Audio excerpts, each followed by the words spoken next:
Welcome to Study Buddy, meditation philosophy for the heart of your practice. This is a live online discussion of ancient yogic texts amongst meditation practitioners in the Shambhavananda yoga tradition. My name is Acharya Satyam, a resident teacher at Konalani Yoga Ashram in Hawaii, and I welcome you with love and respect. Thank you for coming. Good to see you as well. So wonderful.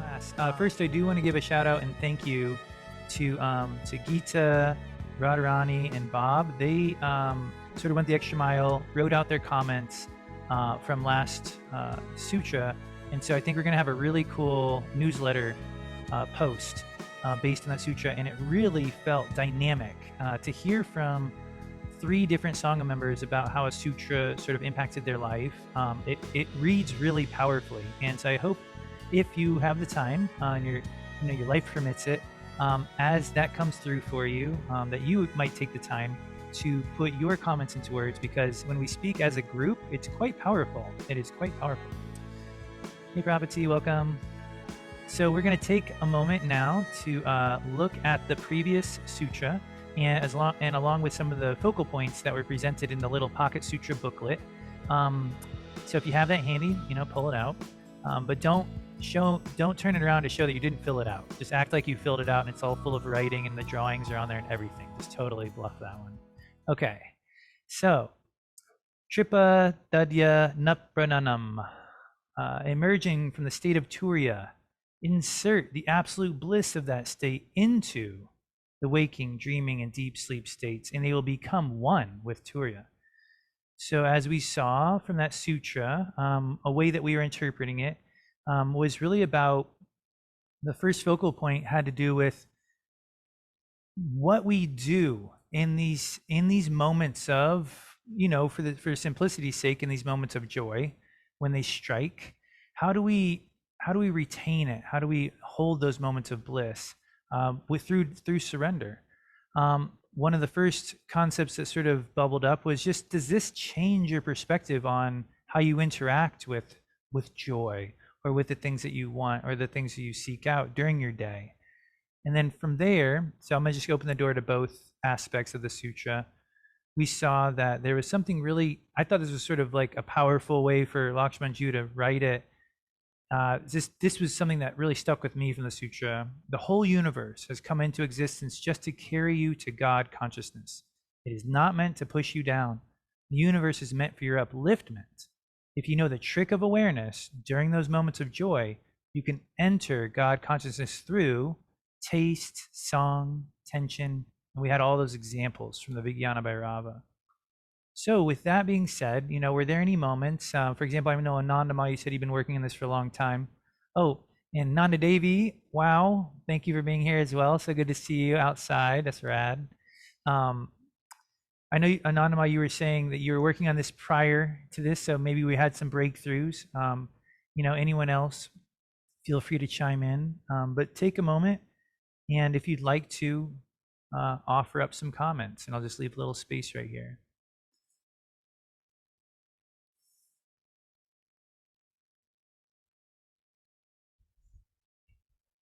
I'm going to just grab this remote to make sure I can hear everybody when they talk.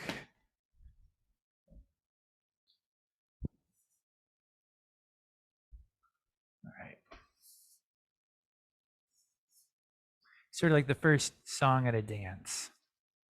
Everybody's on the sidelines. And somebody gets in there and they're like, hey, this is fun. Look at me, everybody. And then they're like, oh, that does look sort of fun. I'll just, okay. So Radharani first on the dance floor. All right, I'll go for it. And then Logita. When I was reading, especially that part, it says, emerging from the state of Turiya, insert the absolute bliss in the state of waking and sleeping.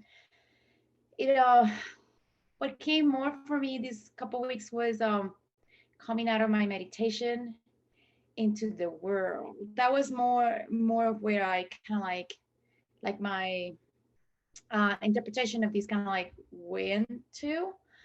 And I realized that it's really hard for me to transition from my meditations or from the intensive which happened in the middle of all this, Wow, you're right. into the regular world, right? And just to how to keep that going through my day, Mm. it's hard, very, very hard for me. It's like it's almost as if they're separate, and I can sometimes get in my meditations to really nice places, and I feel great and grateful at the end of my meditation, and then life goes and it's completely different, and then my evening meditation comes and it's okay, I'm going back into these. Hmm. And even if I try to remember during the day, it's just hard for me. And one thing that maybe has been working, especially after the intensive, is just to think back to those moments and use the breath. Uh, just to take a little break. And if I remember, I'm like, okay, let's just breathe in and remember those moments and remember how I felt and remember, and I can be a little bit quieter and introspective and carry a little bit of it. But I Hmm. find it's very difficult Hmm. to carry that into my day. And this been something that has in different sutras have come in different ways. It's Yes. just like being connected through your day, etc. And it's always been a challenge. I think the only little breakthrough these couple of weeks has been that of remembering and using the breath to connect to it, and then it's gone after a while. Yeah, yeah. I absolutely, you're right. And you mentioned the idea that the sutras actually keep pointing to this experience because it perhaps is so challenging. For example, the next sutra is literally the experience you were just talking about. Like it's literally the work of our next sutra as well. Um, so yeah, you're right. I mean, doesn't it really represent like the goal of our practice, and the fact that you find it challenging is, to be perfectly honest, a good sign that you're experiencing the work. It's almost like if you're actually feeling the challenge, that you're noticing that there's something that you have to do that isn't necessarily getting done. Like I feel like that step is often overlooked as if it didn't matter, as if we could just jump over that step to the experience we're seeking.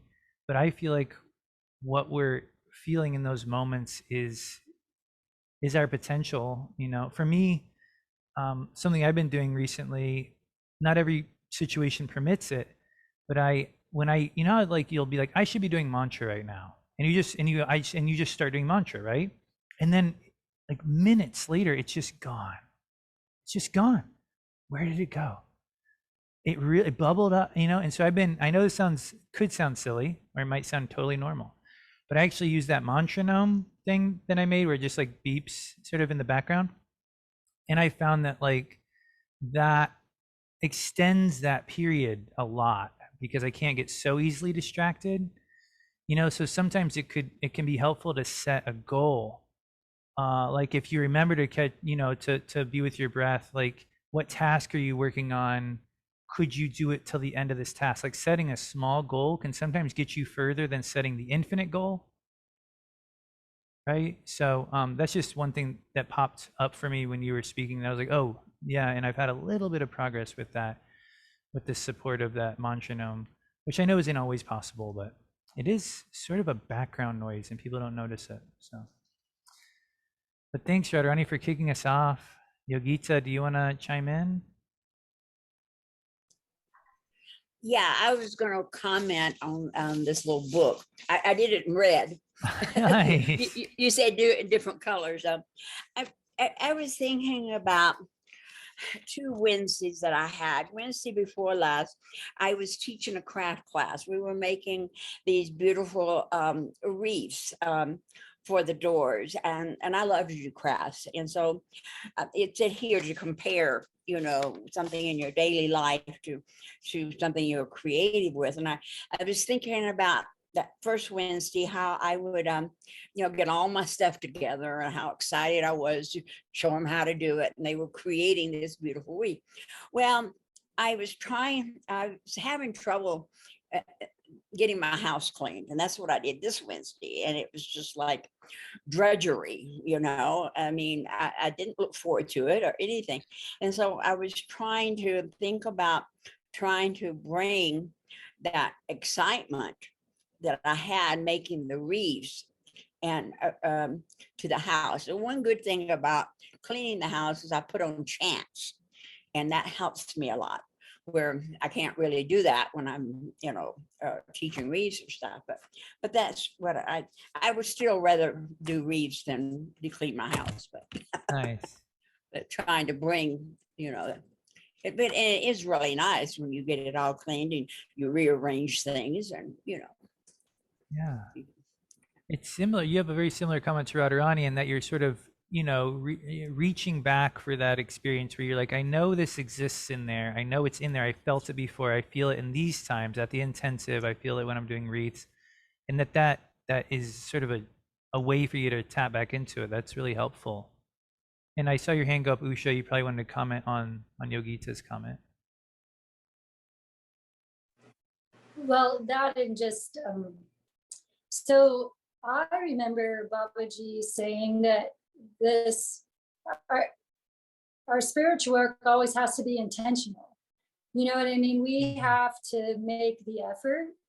And so I think that's okay that we feel like we have to make the effort, you know, and the goal is to sustain the effort. But I think it feels like to me that you have to intentionally go inside in some fashion or another to connect.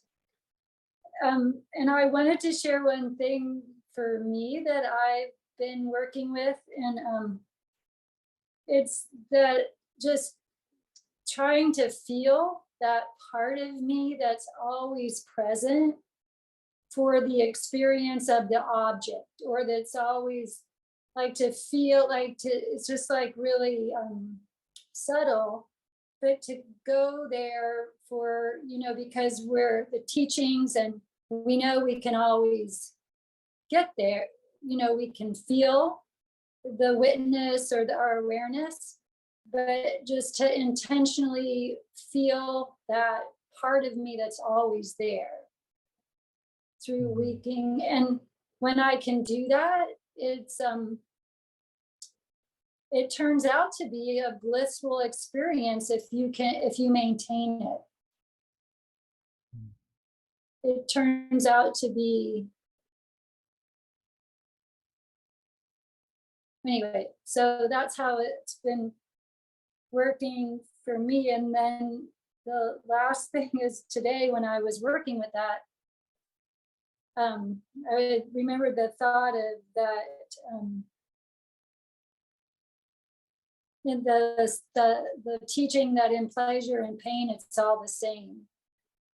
So, you know, that same thing, no matter what we're experiencing, it's the same inside. Mm-hmm. We're the same awareness. Mm-hmm. Yeah. Thanks, Usha. I really feel like you called upon the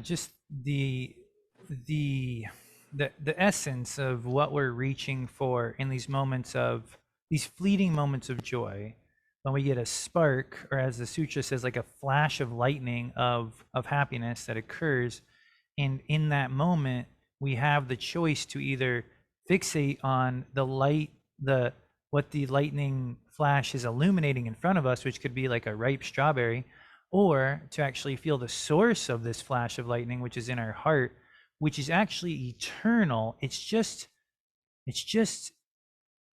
popping through the clouds at that point. It's always there, right? So it's like when you talked about trying to find this aspect of yourself, feeling for this part of yourself that's always there, that's more eternal than any of these fleeting moments, whether they feel like they're up here or down here. There's a part of us that remains, and is in there, you know. I guess a better example would be like the sun flashing through the clouds. When we see that ray of light, we think, oh, this is my moment. But what we're reaching for is actually the sun that's definitely just always there. And we can do that when the clouds are covering it. And I feel like you were referring to all of those moments, because sometimes that flash comes and goes so quickly, but we can sort of train ourselves to recognize that more eternal space. Thanks, Usha. Yeah, this was the fun sutra, It was the one that said, like, when you're having fun, notice where the fun is coming from, So it's actually like the one that just says, all you got to do is wait for the fun to arrive, and when it does, just take one extra moment, just one little, just surrender it for just one moment, and just try to feel its source. And that doesn't mean pushing away the fun at all. It means just softening the grip for a second.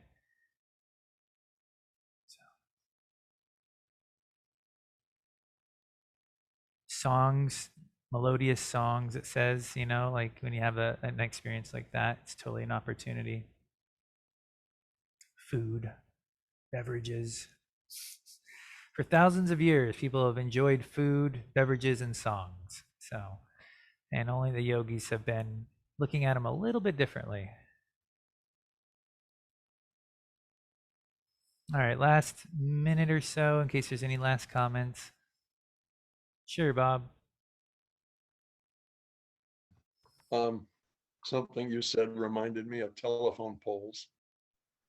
And when you're driving, telephone poles are spaced far enough apart that if you tell yourself, I'm going to do my mantra till I get to the next telephone pole.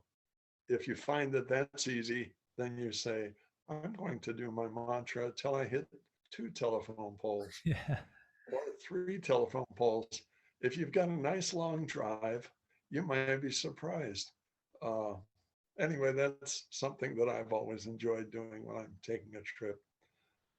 But, I love it. All right, well then we'll stop there.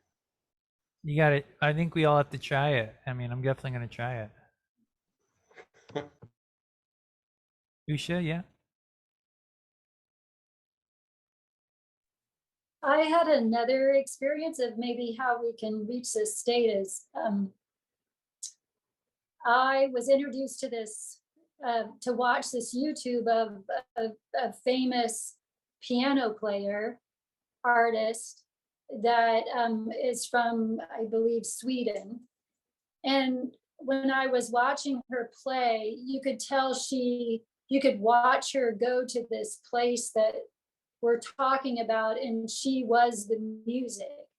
And so that was really effective to me. Was just an amazing artist, and she just plays the piano in so many different ways.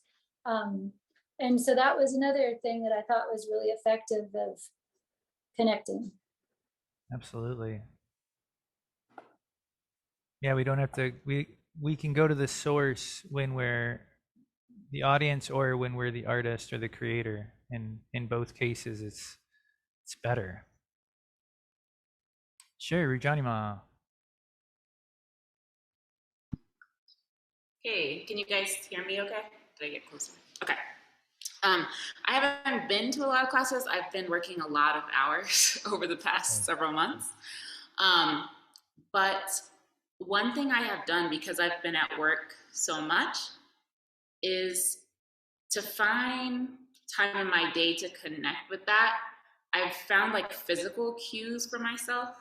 So just like when we sit for meditation, we sit in a very specific posture, and that kind of, our body knows to settle in and meditate at that time. So at work, what I do is I have a standing desk. So anytime I sit down or anytime I stand up, that transition I use as like to take my attention inside it to get quiet. And I learned that after I have been doing that for a while, my awareness automatically does that now. And then it gives me, even if it's not lasting, it gives me breaks in the mental activity of work, but it also is just like a reminder that that connection is always there. Even when we're busy, we may not notice it all the time, but yeah. So I found that really helpful, just to have little physical cues that tell your body to pause. Absolutely. That's a really good one too, because it helps us with our overall health, because sitting and standing and going between those positions, like any awareness we can bring to it's going to make those postures better for us. And we're always in them a little longer than we anticipate. And so that little flash of awareness is just so valuable. Not even just for our physical body, but obviously for beyond, but also for our physical body. Thank you. Sure, Prapati, and we'll transition to the next sutra soon. So go for it, Prapati. I'm really embarrassed. I did not read, but to do the homework, we were supposed to do homework, I'm assuming, because I feel like I missed this. But I heard you say or read, I'm not sure, at the beginning of this class, that Lakshmanju said something like, the world is here for us to feel the bliss of our existence, not to squish us. Like, I feel like that's a huge paradigm shift for probably all of us, but especially Americans, or just the narrative that I grew up with, which is, or everybody, it's like a thing, like, oh yeah, everything's trying to, like, the man's trying to bring you down, you know. It's just how we think, and then to think of that, the opposite. I really, really like that. I like changing that completely. Anyway, absolutely. I just wanted to say, work with that and bring it back to us next week, because I'd love to hear how, I mean, that could probably have a really powerful impact. And even though we'll be on the next sutra, let's save a spot next week to hear how that could really change your practice, because I agree that sounds very rich. So please, yeah. Well, let's all take a moment for a little bit of tension release to just clear out some space for our focal point for tonight, Sutra 3.39. So many of you know this. Go ahead and just do it at your own pace. I'll just give a couple of cues. Nice slow inhale, picturing it flowing through the third eye, down the throat, towards the heart, crystal clear prana, so fresh. Fills the heart space. Then we pause the breath in the heart without gripping, holding the breath, allowing that prana to really circulate, break up any crystallization and debris that gets kicked up with our practice. And then as you exhale, nice and slow, picturing that sooty or smoky or ashy substance flowing out of the heart, down the arms and out the palms and fingertips. Swallow and go at your own pace for another time or two.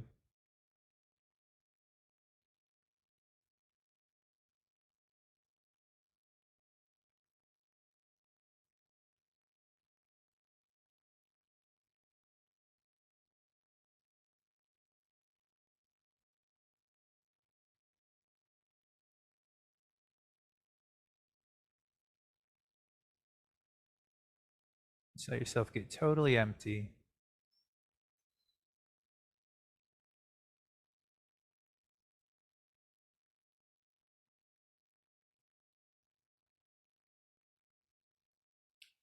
Flick out the fingertips after that last exhale.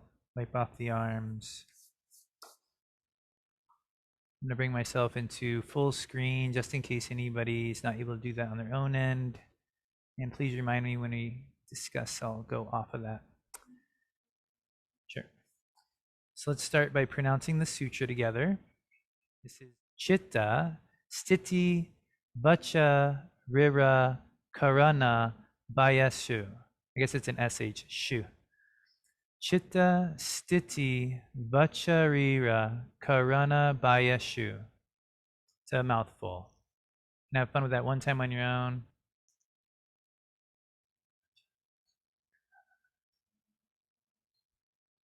The awareness of God consciousness should not only be infused in that state where one's mind is established in one pointedness, i.e. on your cushion, but, as people commented tonight, it should also be infused in the establishment of the yogi's body, in their organic actions, and in the external objective world. be perfectly honest, a lot of the comments that we made on the last sutra actually apply to this one equally. It's about bringing your practice off of the cushion and into your life. You know, something I think this sutra really brings up for us that is very valuable is take a moment. This is something that I think we're all referring to there for a second. Take a moment, let yourself just sort of close your eyes and assume, you know, your posture and quote unquote, turn your awareness inside, right? Feel stillness, feel the breath, bring your awareness towards the heart.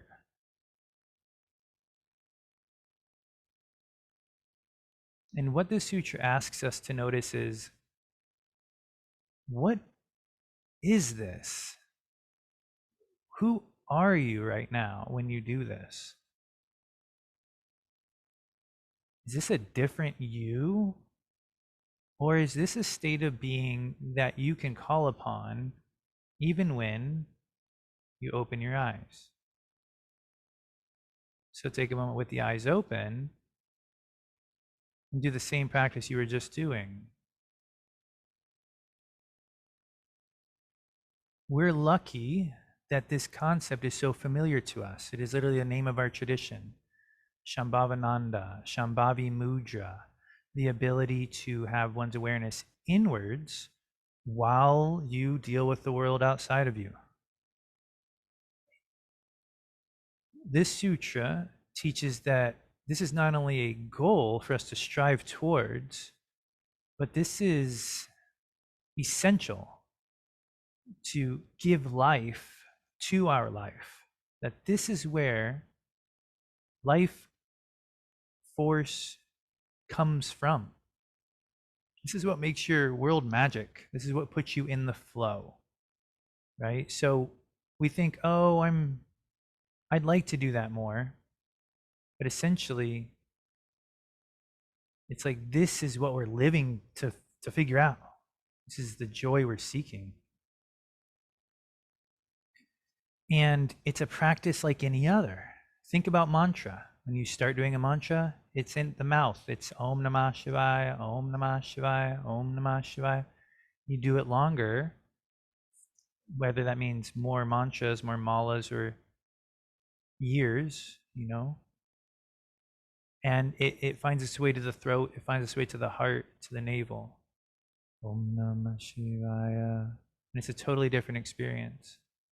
Well, this Shambhavi Mudra that we talk about and all are working towards is similar. If we apply ourselves to bringing that tension inwards in a variety of settings and situations, we will get better at it, just like we do our mantra from a deeper place after doing it for a long time.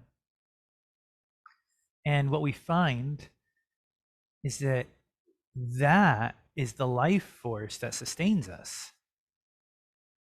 You know, and I found a quote from Baba for the Pocket Sutra that sort of alludes to this, that's the force behind our senses. That's the force behind our thoughts. And then the idea also of bodhicitta, the idea of cultivating this as a way of infusing your practice with meaning, infusing your life with meaning. And so starting to look at this Shambhavi Mudra, not as necessarily like a far-flung goal, something way down the road that hopefully we can attain one day, but as really the trajectory of our practice and something that we can get better at, something that we can apply ourselves towards. So let's jump in to the text here. Sharon and Ayu, if it's possible, would you mind reading the first quote?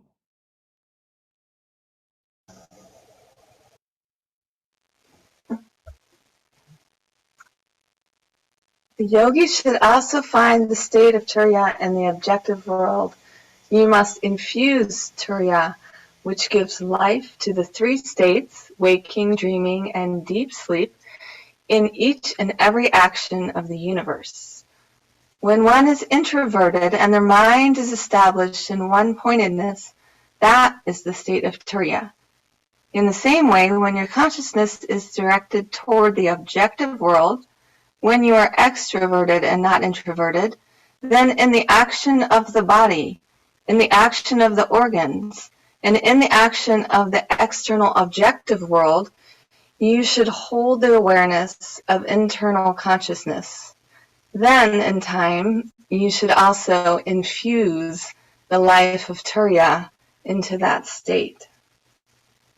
Excellent. Thanks, Sharonde. Well read.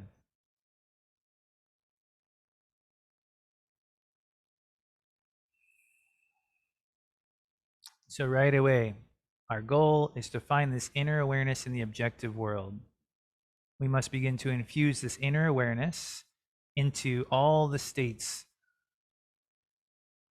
And what is this inner awareness? What does it look like? What does it feel like? You know, it's when your attention is turned within. That's what we're talking about. The thing that you do when you meditate, that thing, that feeling, that way of being, that's it. So do that when you're working with your body, when you're working with your senses, when you're working with others or with objects. Keep trying. And then the last part, in time, you will literally be able to infuse the life of this awareness into these states. That it's not all at once, is how I read that. So take a moment with that. Any comments or questions on that sort of first approach?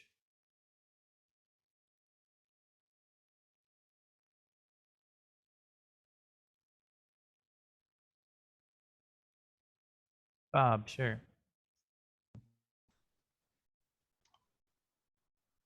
I think everybody has the experience of seeing Baba when he is in such a joyful state.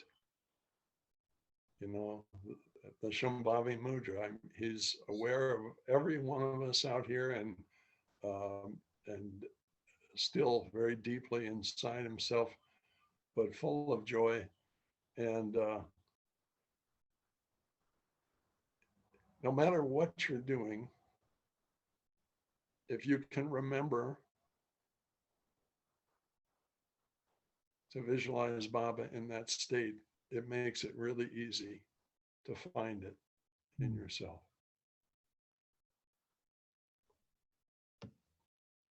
Thanks, Bob. I know in the Yoga Sutras, Patanjali has similar advice where he says, when encountering the myriad of obstacles that we encounter as we seek to grow, which he has a list this long, it's almost comical. He says, one of the ways to transcend it is to focus on, an individual like a teacher who has attained that state. And so, yeah, that's a verified practice, across many traditions. So may we all, use that practice if that fits in with where you're at in your practice. If you have that kind of connection, use it. If it's still, cultivating, there's a lot of other ways to access it. But that is a good one for those who have that kind of connection.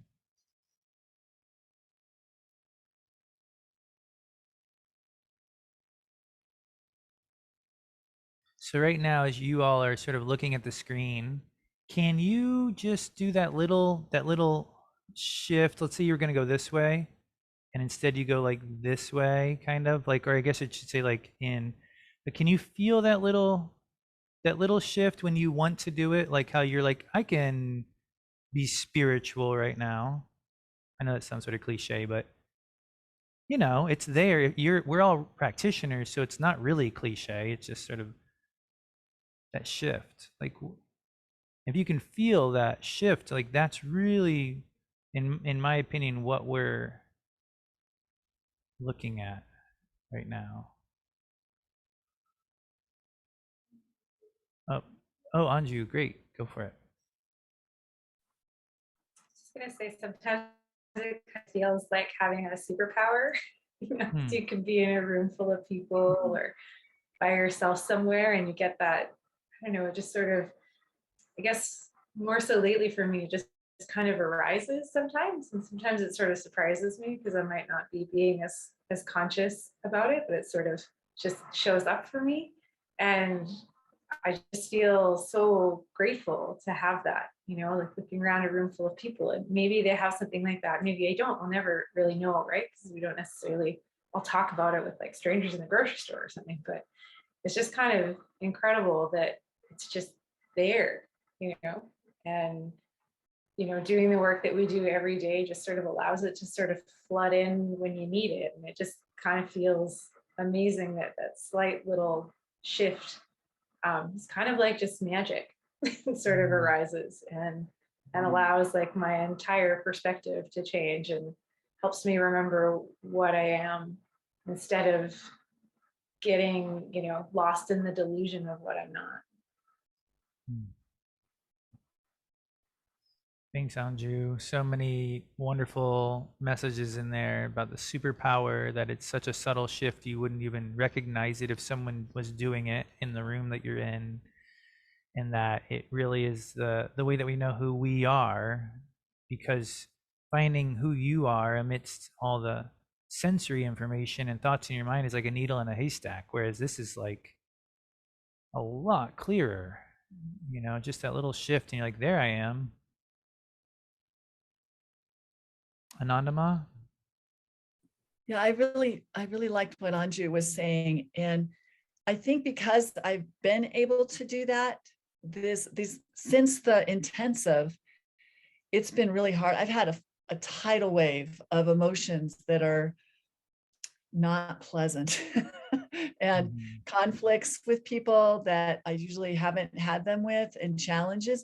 So the fact that I've had that ability, like Anju was saying, and in that last sutra where it talks about it, everything is here for our growth, has really helped me. And so I'm doing that little shift to turn in. It more feels like going through concrete or mud, but knowing it's there and working with it and then releasing it. And it's definitely a process, but I really liked what you said, Anju, just because that I had that gratitude, because even if it's covered up right now with stuff, I know it's there, and trying to feel into that and hang on to that and just know this rest is going to resolve itself, that I'm working it. So I just appreciated that. Thank you. Thanks, Anandama. You're not alone. It was a powerful intensive, and a lot of stuff has come up. You guys want to raise your hand if a lot of stuff's come up since the intensive? All right, that is 9 out of 9. Okay, cool. So yeah, thank you, Anandama, for even sharing that. Sometimes it's just good to know that other people are going through stuff, because we share so much joy with each other, and it's not like we're sharing the hard times with each other, but it's just good to know that like it's real, and that it's, we're all working through it. So thank you for sharing. We actually just have another minute. Radharani, if you want to, maybe, yeah, go for it. All right, I just wanted to say that reading this passage, it's helpful for me, especially the ending where it says like, let me go to it, so where it says, you should hold the awareness of internal consciousness when you're doing, going through your day. That to me is like just being present, right, with your internal consciousness. Then in time, you should also infuse the life of Turiya into the state. And I think that what is hard for me is just imagining myself really feeling that joy and that bliss that we feel sometimes where, when we're like at the intensive or meditating. But it's like, what is helpful for me from the passage is like, if you practice being present and going back to that consciousness in time, then that bliss can be brought as well. So I like that, because it's like a step process, as you were saying before. It's not like, you don't have to imagine it as something so far out. It's like, keep practicing being present, keep practicing bringing your consciousness internally, and then in time, that bliss will also come to your everyday. Maybe. Thanks, Radharani.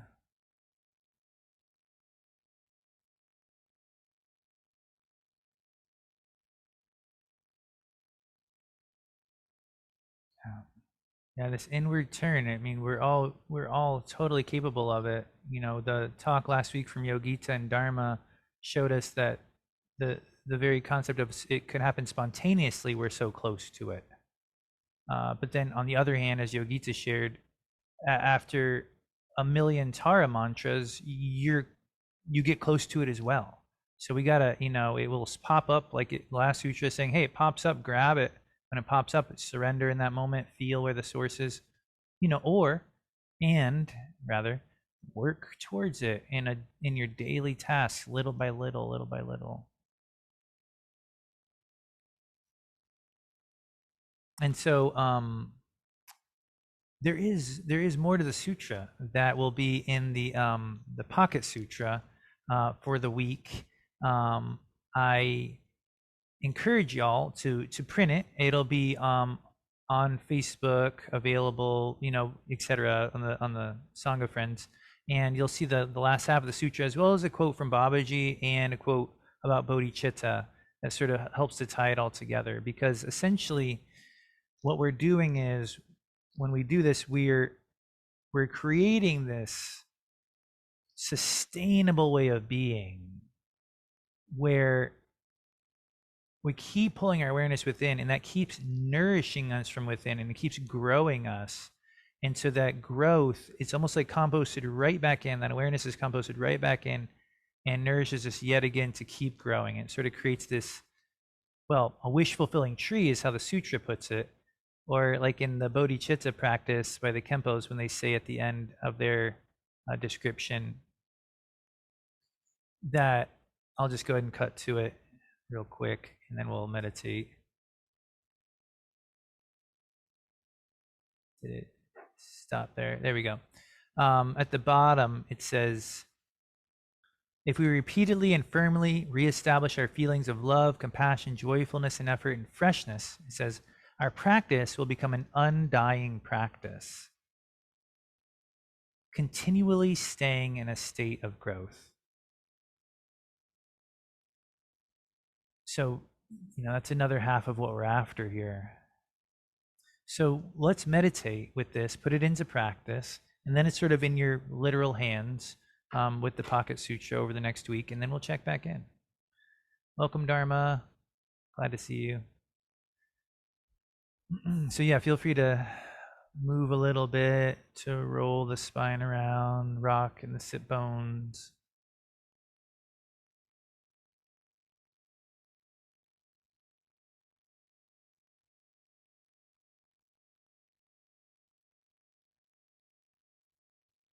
And once you start to settle in to your practice, let yourself float towards stillness. That means let yourself move a little bit right now, imperceptibly. You can feel you're sort of moving, but it's very, very small. And that just keeps that really subtle, deep layer of your postural core awake. It's not a tensing at the midsection by any means. Effortless effort as is described in the Yoga Sutras.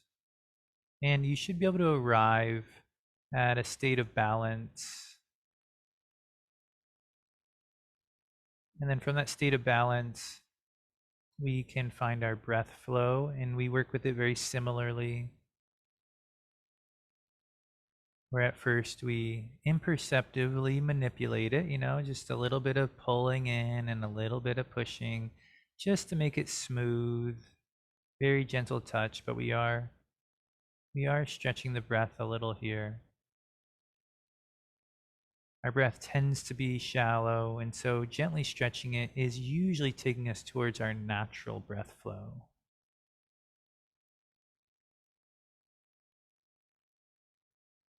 Even with this upright posture, relaxing below the rib cage, around the navel, to allow the diaphragm to do its work.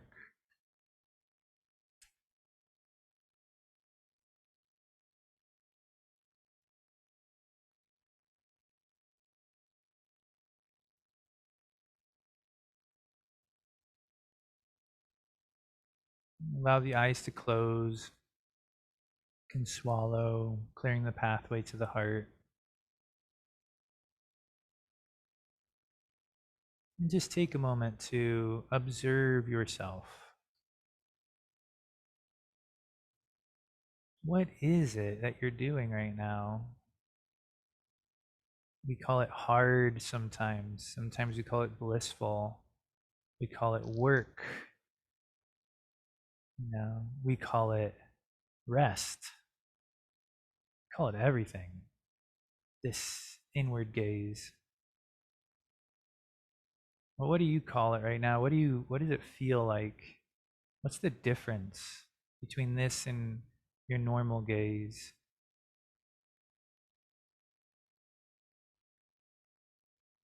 Try to feel the difference.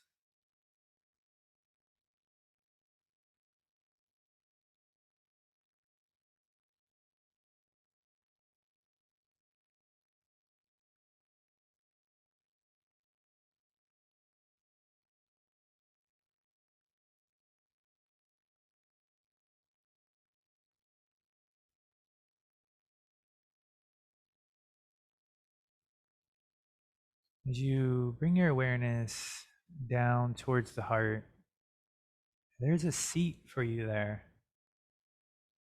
The higher mind, this higher seat of awareness, is actually below the head, it's in the heart. There's a throne for you there.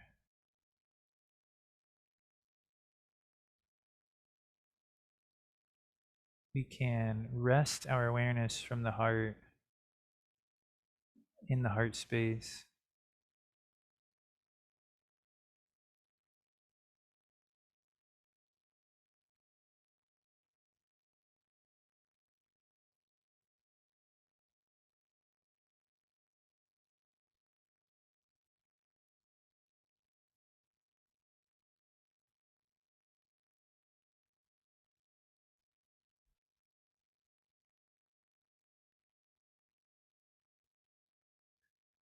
Is this so different? Is this so far from who you are? What would it take to bring this slightly different mode of being, this slightly different mode of awareness to the activities of your day?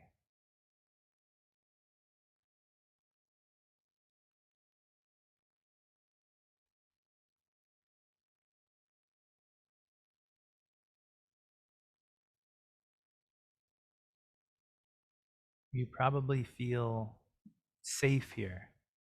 You probably feel like you're getting a recharge.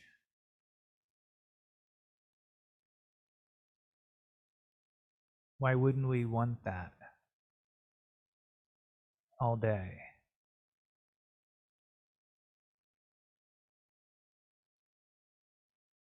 It might not be this easy, but it's still there.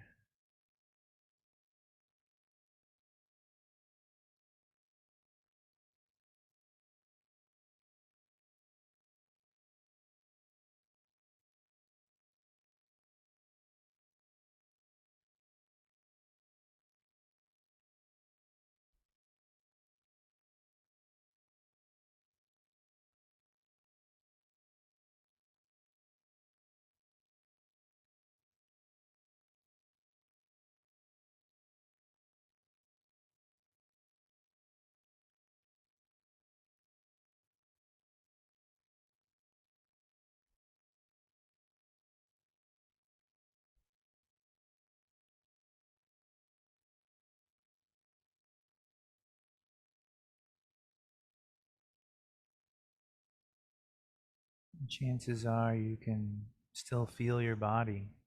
You still hear the room you're in. And yet there's something different about the way you are right now. Be with it.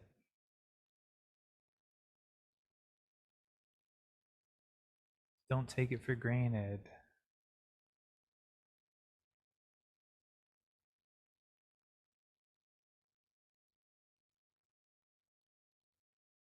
Let this space of the heart get bigger than the chest. Let it encompass the room you're in. It's not a limitation. Being inside, it's expansive.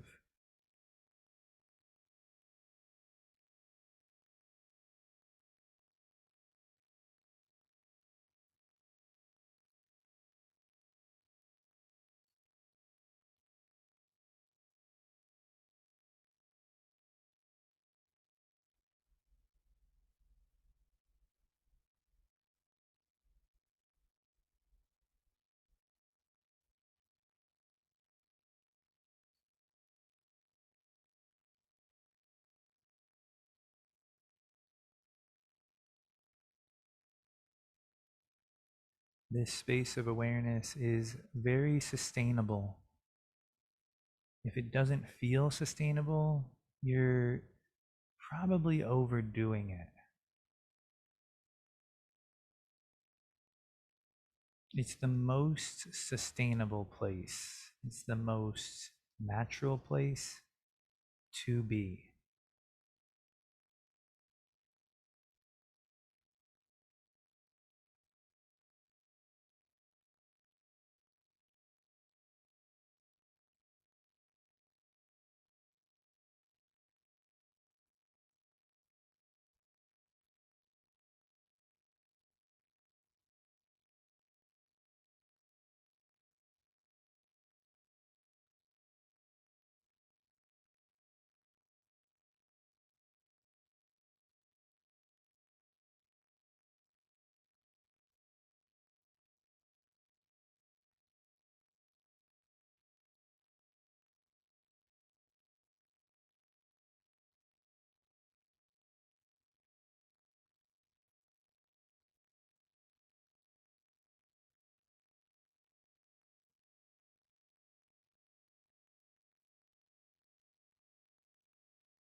It's okay if the mind drifts. That always happens, right? But remember, this place we're going is, it's like the ground. And the mind, the thoughts, those are like clouds going by. So all you gotta do is let them go and just float right back down.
Eventually, we want to infuse our life with this depth of awareness.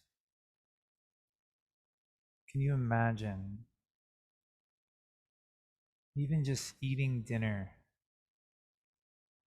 with this depth of awareness?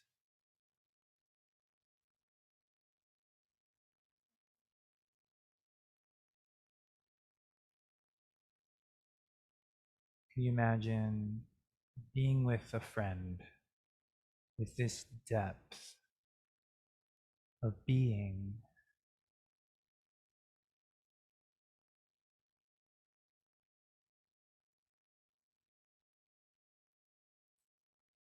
Feel this well of the heart. Let yourself really sink into it naturally.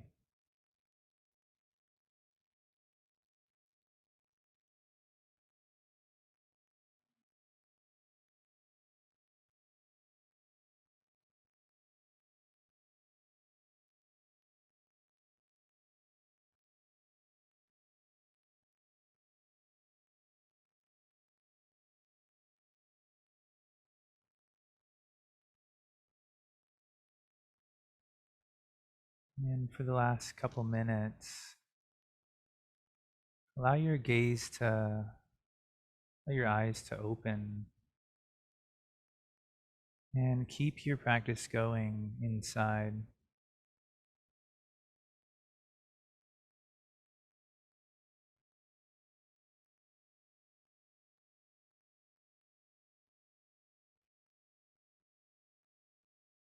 You can feel naturally sort of draws you to the surface. But remember,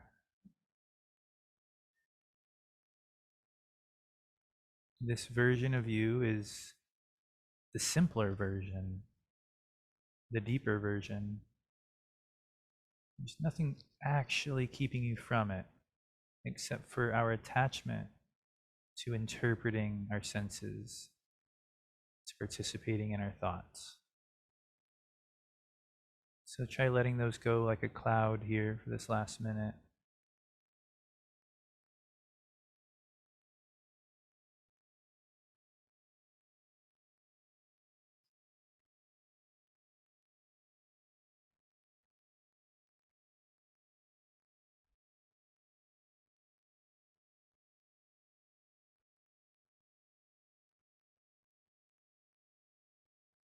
Remember, there's nothing keeping you from this state.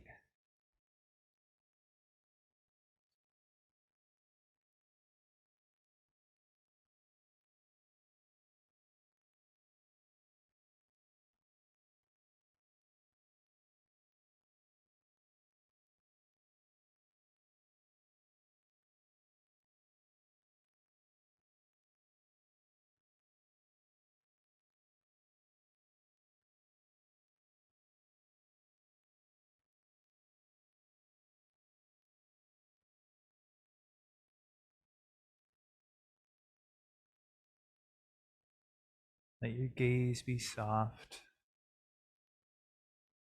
not seeing any particular thing. Try to see the edges of your vision. Feel the body.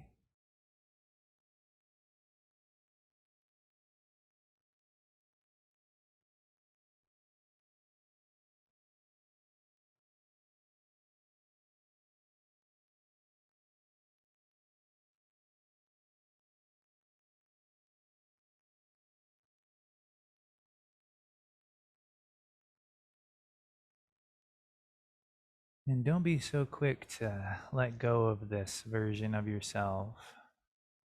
So quick to jump back into the shoes on the other side of your shrine door.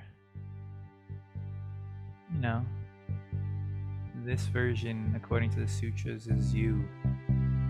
And so keep reaching for it throughout the week. And when we check back in next week, we can start by sort of sharing any kind of small or large breakthroughs that came through. So namaste, everyone.